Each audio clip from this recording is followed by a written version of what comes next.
Model సపరెంట్ ఏంటి అంటే first మీకు భయపడి పెడతారు.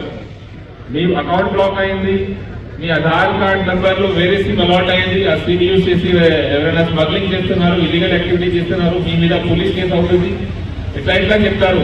అది నమ్మకండి. భయపడి మీరు ఏమైనా ఉంటే అతను ఏమైనా చెప్తే అదే చేస్తారు. అది వాళ్ళు అడ్వాంటేజ్ తీసుకుంటున్నారు. ఇట్లా అన్నోన్ నెంబర్ నుంచి కాల్ వస్తే లిఫ్ట్ చేయకండి. అన్నోన్ నెంబర్ నుంచి వాట్సాప్ వీడియో కాల్ వస్తే లిఫ్ట్ చేయకండి. కొంతమంది వాట్సాప్ వీడియో కాల్లో కూడా మీరు అది ఓపెన్ చేస్తే సెక్షువల్లీ ఎక్స్ప్రెసివ్ మెటీరియల్ దేవి డిస్ప్లే. ఇది కాకుండా ఒక ఫేక్ పోలీస్ అందరూ కూడా వాట్సాప్ వీడియో కాల్లో వస్తారు. నేను చెప్తాను, మీ మీద ఈ నోటీసులు వచ్చినాయి, మీ మీద ఈ క్రిమినల్ కేసు రిజిస్టర్ అయింది, మీ కొడుకు మీద అయింది. ఇట్లా భయపడి చాలా మంది ఇట్లా డబ్బులు ఇస్తున్నారు. We call it digital arrest. కానీ అది ఫేక్. ఎవరైనా పోలీస్ ఆఫీసర్ వీడియో కాల్ చేసి ఇట్లా చెప్పరు. సో దీని గురించి నమ్మకండి. సెకండ్, మీకు ఏమైనా మెసేజ్ వస్తే, అది ఏమైనా సస్పిషియస్ లింక్ వస్తే అది క్లిక్ చేయకండి. ఇట్లా ఏమైనా అయితే ఇమ్మీడియట్ గా ఫ్లైట్ మోడ్ లో పెట్టండి. Don't share information. Simple solution ఇది. స్మార్ట్ ఫోన్ మీద జాగ్రత్తగా ఉండాలి. దాని కాలేజీలో జరుగుతున్న ఇష్యూస్ గురించి ఇన్స్పెక్టర్ గారు ఎక్స్ప్లెయిన్ చేశారు. ముఖ్యంగా ఇక్కడ గాంజా ప్రాబ్లం ఉంది. రెండు కేసెస్ కూడా అయింది. అందరికీ తెలుసు ganja is a ban product. మన NDPS యాక్ట్ కింద నార్కోటిక్ డ్రగ్స్ కింద వస్తుంది ఇది. అండ్ దీనివల్ల అడిక్షన్ ప్రాబ్లం, హెల్త్ ప్రాబ్లం జనాలకి వస్తుంది. ఎస్పెషల్లీ యంగ్ పీపుల్కి. మీ పిల్లల ఫ్యూచర్ ఖరాబ్ అవుతుంది. సో గాంజా గురించి మేము స్పెషల్ డ్రైవ్ చేస్తున్నాము. Awareness plus enforcement. కానీ మీ ఏరియాలో కూడా ఎప్పుడైనా ఈ టైప్ ఇన్ఫర్మేషన్ వస్తే, ఎవరైనా ఇట్లా గాంజా వస్తే మాకు ఇన్ఫర్మేషన్ ఇవ్వండి. వాళ్ళ మీద యాక్షన్ తీసుకుంటాం. చాలా మంది మీద ఇక్కడ కేసు పెట్టడం కూడా జరిగింది. ఇంకొకటి చాలా మందికి తెలియదు, గాంజా సెల్లింగ్ ఈజ్ అఫెన్స్, కానీ కన్స్యూమ్ చేస్తే కూడా త్రాగడం కూడా అఫెన్స్ ఉంది. అది కూడా మన దగ్గర డ్రగ్ టెస్ట్ కిట్ ఉన్నాయి. అది టెస్ట్ కిట్ లో వస్తుంది ఎవరెవరు గాంజా కన్స్యూమ్ చేస్తున్నారు. వాళ్ళ మీద కూడా సెక్షన్ 27 కింద కేసు అవుతుంది. అది కూడా అందరికీ అవేర్నెస్ కోసం చెప్తున్నాను. ఇది కూడా ఆఫెన్స్ ఉంది, చాలా మందికి తెలియదు. అండ్ ఇక్కడ ఉన్న పెద్ద మనిషి రిక్వెస్ట్, మీ పిల్లలకి గైడ్ చేయండి. హార్మ్ఫుల్ ఎఫెక్ట్స్ ఆఫ్ డ్రగ్ గురించి ఆల్రెడీ పుల్ల ఇన్స్పెక్టర్ గారు ఎక్స్ప్లెయిన్ చేశారు. Guide your children, they should not take this drug. ఇది చాలా అడిక్టివ్ ఉంటాయి. అండ్ ఇది తీసుకుంటే మీ ఫ్యూచర్ ఖరాబ్ అవుతుంది. తర్వాత సైబర్ క్రైమ్ గురించి ఎవరైనా జరిగింది. ఇక్కడ ఒకటి ఇంపార్టెంట్ ప్రాబ్లం అంటే మెయిన్ హైవే ఉంది ఈ విలేజ్ లో. కరీంనగర్ టు జగిత్యాల రోడ్ ఉంది. మెయిన్ రోడ్ లో చాలా యాక్సిడెంట్స్ కూడా జరుగుతున్నాయి. యాక్సిడెంట్స్ రీజన్స్ రకరకాల రీజన్స్ ఉంటాయి, కానీ ముఖ్యం రీజన్స్ హ్యూమన్ ఎర్రర్ వల్ల జరుగుతుంది. హ్యూమన్ ఎర్రర్లు ఏముంటాయంటే, బండి ఉంది, ఖాళీ రోడ్ ఉంది, ఓవర్ స్పీడింగ్ చేస్తారు. కానీ సడన్ గా వెహికల్ వస్తే ఆ వెహికల్ కంట్రోల్ కి రాదు, అప్పుడు యాక్సిడెంట్ జరుగుతుంది. దెన్ డ్రగ్ అండ్ డ్రైవింగ్ వల్ల ఆల్కహాల్ తాగిన తర్వాత చేస్తారు, స్పెషల్లీ 2 వీలర్లు. అది కూడా చాలా dangerous. So road accident avoid చేయాలి అంటే రోడ్ సేఫ్టీ ప్రిన్సిపల్స్ అన్ని ఫాలో చేయాలి. ప్లస్ పెడెస్ట్రియన్ స్క్రీనింగ్ కూడా జరుగుతుంది. పెడెస్ట్రియన్ అంటే మీరు బై వాక్ వెళ్తున్నారు, సడన్ గా vehicle will come and hit ఇస్తారు, అప్పుడు ఏం చేయాలి?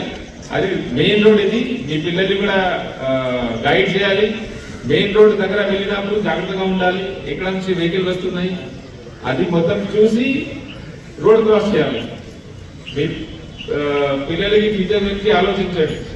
ఎట్లా సడన్ గా లైఫ్ అవుతుంది, మీకు మీ ఫ్యామిలీకి నష్టం జరుగుతుంది. మేము మాత్రం నుంచి చాలా ఎఫర్ట్స్ పెడుతున్నాము. ఎక్కడ యాక్సిడెంట్ జరుగుతున్నాయి అన్ని హాట్స్పాట్ ఐడెంటిఫై చేసి యాక్షన్ తీసుకుంటున్నాం. కానీ మీ తరఫు నుంచి కూడా ఇది ఉండాలి. స్పెషల్లీ యంగ్ పిల్లలకి స్కూల్లో కూడా ఇది మీకు రోడ్ సేఫ్టీ గురించి చెప్తారు. రోడ్ క్రాస్ చేయాలి అంటే జెబ్రా క్రాసింగ్ లో చేయాలి. రోడ్ క్రాస్ చేయాలి అంటే 2 సైడ్ చూడాలి, ఆ తర్వాత రోడ్ క్రాస్ చేయాలి. చాలా మంది ఇక్కడ లెస్ దెన్ 18 ఇయర్స్ వరకు పిల్లలు ఉన్నారు, కానీ మీరు సైకిల్ కూడా వాడతారు కదా. సైకిల్ కూడా వాడేటప్పుడు మీరు కూడా రోడ్ యూజర్.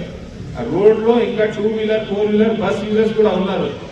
సైకిల్ డ్రైవ్ చేసినప్పుడు కూడా ఎట్లా చేయాలి, ఏ ప్రిన్సిపల్స్ ఫాలో చేయాలి, రోడ్ సేఫ్టీ మెజర్స్ అది ఖచ్చితంగా ఫాలో చేయాలి. మెయిన్ థింగ్ ఈజ్ 100% అటెన్షన్ ఉండాలి.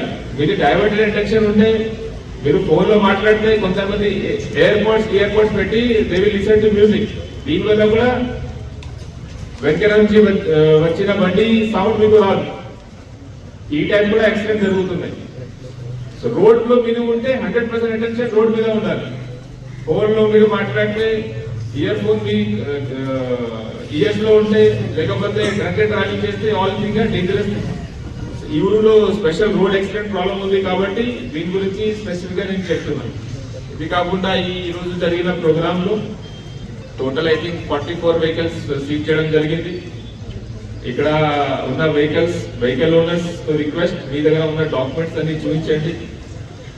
కరీంనగర్ సిటీలో ఇది బైక్ థెఫ్ట్స్ కూడా చాలా జరుగుతున్నాయి. దీనివల్ల ఇది కమ్యూనిటీ కాంటాక్ట్ ప్రోగ్రామ్ లో వెహికల్ చెకింగ్ చేస్తున్నాము. ఎవరైనా స్టోలన్ బైక్స్ వాడుతున్నారా లేదా, సెకండ్ హ్యాండ్ బైక్ కొంతమంది పర్చేజ్ చేస్తారు. పర్చేజ్ చేసినప్పుడు మీరు చెక్ చేయాలి మొత్తం డాక్యుమెంట్స్, అతని ఓనర్ వేరే ఓనర్. కొంతమంది దొంగలు ఇట్లా దొంగతనం చేసిన తర్వాత సెకండ్ హ్యాండ్ లో బైక్ అమ్మిస్తారు. దాన్ని మీరే వాడతారు. మీరు వాడినప్పుడు మనకి తెలిస్తే పోలీసు వాళ్ళు పట్టుకుంటారు, దాన్ని మీ మీద కేసు అవుతుంది. ఈ టైప్ పని చేయకండి. అట్లాగే సెకండ్ హ్యాండ్ మొబైల్ ఫోన్ గురించి కూడా, మొబైల్ ఫోన్ దొంగతనం అయిన తర్వాత సెకండ్ హ్యాండ్ చాలా మంది కొంటారు, కానీ ఏమైనా ప్రూఫ్ చూడకుండా చేస్తారు.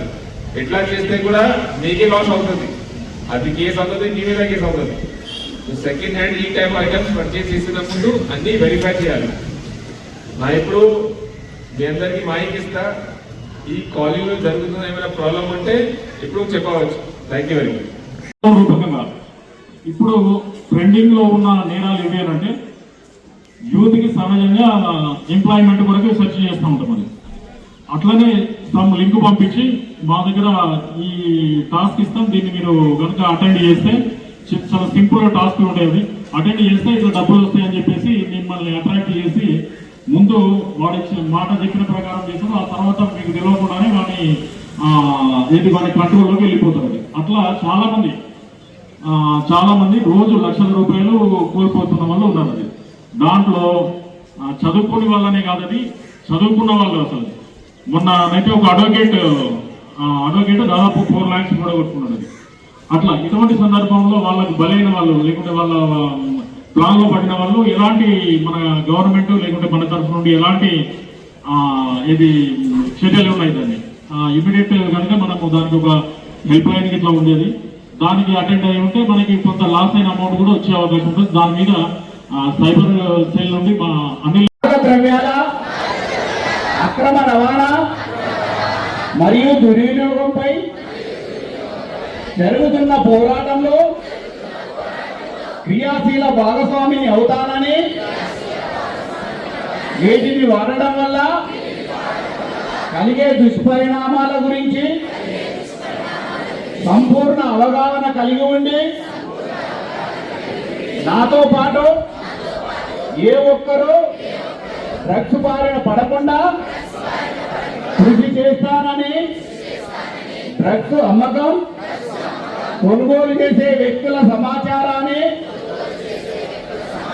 పోలీసులకు తెలియజేస్తానని, డ్రగ్ రహిత జీవన శైలిని అనుసరిస్తానని, డ్రగ్ రహిత సమాజమే లక్ష్యంగా సాగుతున్న తెలంగాణ ప్రభుత్వ సంకల్పంలో భాగస్వామిని అవుతానని ప్రతిజ్ఞ చేస్తున్నాను. Thank you.